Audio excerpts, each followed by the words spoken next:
खूबसूरती की मिसाल ताजमहल, जाने इसकी हैरान करने वाली दिलचस्प बातें।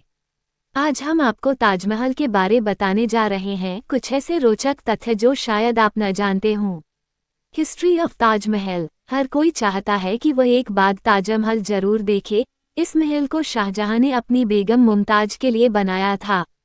इसे देखने के लिए प्रतिवर्ष दुनिया भर से लाखों की संख्या में पर्यटक भारत आते हैं। सूरज की रोशनी हो या फिर चांद की चांदनी, ताजमहल हर रोशनी में अलग रंग के साथ खूबसूरत दिखता है। एक, ताजमहल को शाहजहां ने अपनी बेगम मुमताज की याद में बनवाया था और मुमताज की मौत 14वें बच्चे को जन्म देते हुए हुई थी। 2, ताजमहल को 1983 में यूनेस्को विश्व धरोहर स्थल में सम्मिलित किया गया। इसके साथ ही ताजमहल को सबसे ज्यादा प्रशंसा पाने वाली अत्युत्तम मानवीय कृतियों में से एक बताया गया है। 3, ताजमहल का वास्तुकार उस्ताद अहमद लाहौरी को कहा जाता है।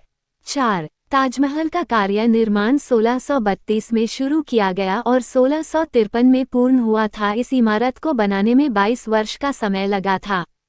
5, ताजमहल के निर्माण में उस वक्त 3.2 करोड़ रुपए का खर्च आया था।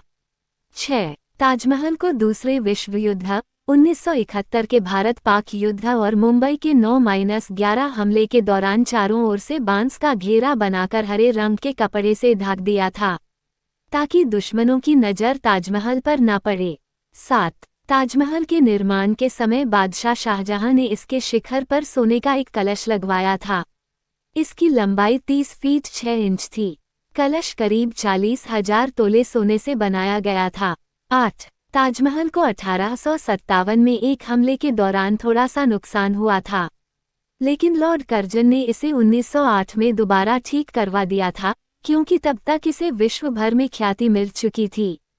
9, ताजमहल लकड़ियों पर खड़ा हुआ है। यह ऐसी लकड़ियां है जिसे मजबूत रहने के लिए नमी की जरूरत पड़ती है और यह नमी ताजमहल के बाएं तरफ यमुना नदी से मिलती, नहीं तो अब तक ताजमहल गिर गया होता। 10, ताजमहल की चारों मीनारों को इस प्रकार से बनाया गया है कि अगर कोई भूकंप या बिजली गिरे तो यह मीनारें बीच वाले को गुंबद पर बिल्कुल नहीं गिर सकती है, इसलिए ताजमहल की चारों मीनारें थोड़ी झुकी हुई नजर आती है। 11, ताजमहल 42 एकड़ की जमीन पर बनाकर तैयार किया गया है। 12, इसको बनाने के लिए करीब 20,000 से अधिक मजदूर लगाए गए थे। इसके गुंबद बनाने में 15 वर्ष लग गए थे। 13, ताजमहल भारतीय के ही नहीं बल्कि फारसी, तुर्क और इस्लामी वास्तुकला का प्रतीक है। 14, ताजमहल के निर्माण के लिए 28 किस्म के पत्थरों का प्रयोग किया गया है। ये पत्थर बगदाद, अफगानिस्तान, तिब्बत, मिस्र, रूस, ईरान आदि कई देशों के अलावा राजस्थान से मंगाए गए थे। 15, इन पत्थरों का ही कमाल है कि ताजमहल सुबह गुलाबी, दिन में सफ़ेद और पूर्णिमा की रात को सुनहरा नजर आता है। Please like, share and subscribe करें। धन्यवाद।